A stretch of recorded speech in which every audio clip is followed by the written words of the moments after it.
এবং ইবাদতের জগতে সবচেয়ে ভারী নেকির ইবাদত।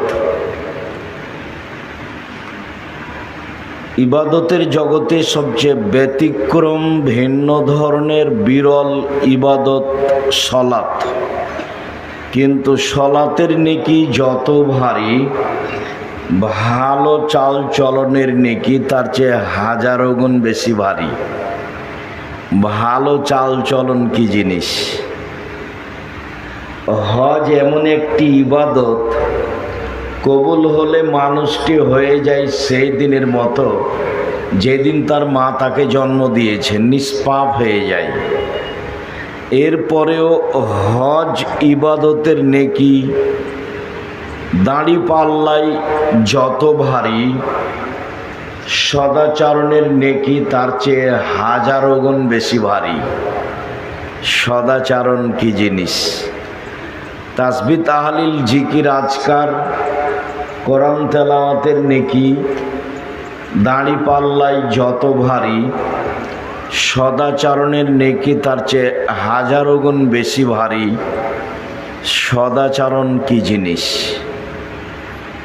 সদাচরণের যে নেকি সবচেয়ে ভারী, সেই প্রমাণটা আগে পেশ করি, তাহলে আমরা বিশ্বস্ত হব যে হ্যাঁ, কথা ঠিক আছে।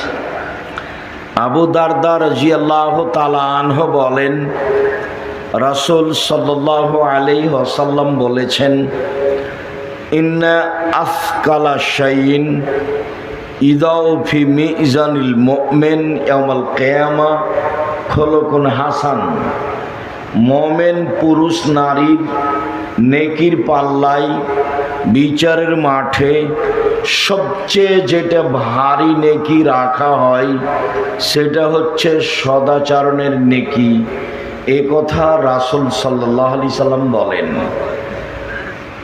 আবু দারদা রাদিয়াল্লাহু তাআলা আনহুর বিবরণে রাসূল সাল্লাল্লাহু আলাইহি ওয়াসাল্লাম বলেন, বিচারের মাঠে মানুষের পাপ নেকি ওজন হবে।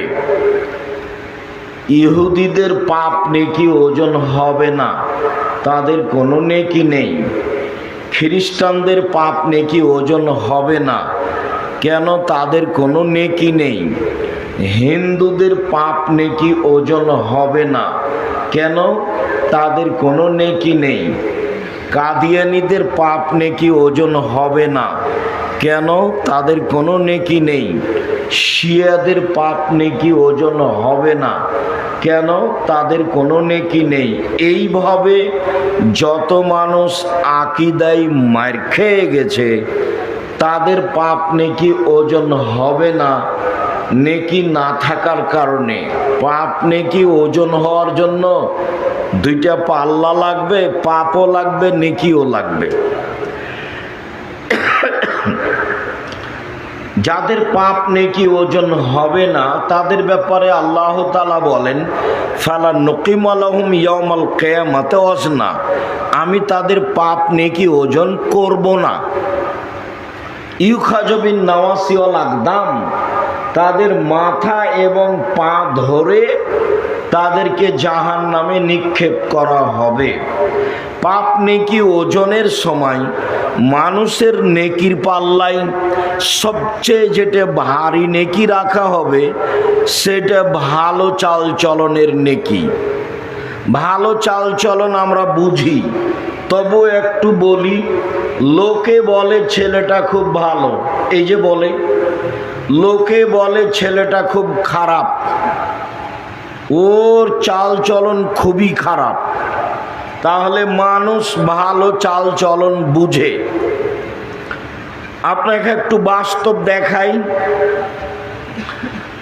একটা অটোতে একজন লোক, আপনি বসে আছেন আর আমি উঠেছি, উঠতেই ছেলেটা টান দিয়েছে। তখন আমি আপনার মুখের উপরে গিয়ে পড়ে গেছি। তখন আপনি আমাকে বলছেন, বসেন বসেন, কোনো সমস্যা নেই, বসেন, কোনো সমস্যা নেই। আচ্ছা যাক, হয়েছে, যাক বসেন, কোনো সমস্যা নেই। এ তো একটা চাল চলন।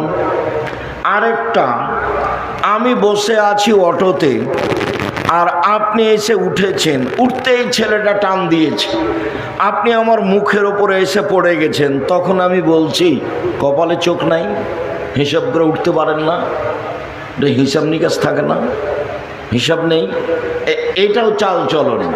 বলেন তো কোনটা বেশি ভালো? তাহলে আমরাও ভালো চাল চলন বুঝি। ভালো চাল চলন হলো সবচেয়ে ভারী নেকির ইবাদত, মনে থাকবে না? যদি আমাদের জিজ্ঞাসা করা হয় যে সবচেয়ে ভারী নেকির ইবাদত কোনটি, তাহলে বলতে পারবেন না? জি, সেটা হলো ভালো চাল চলন।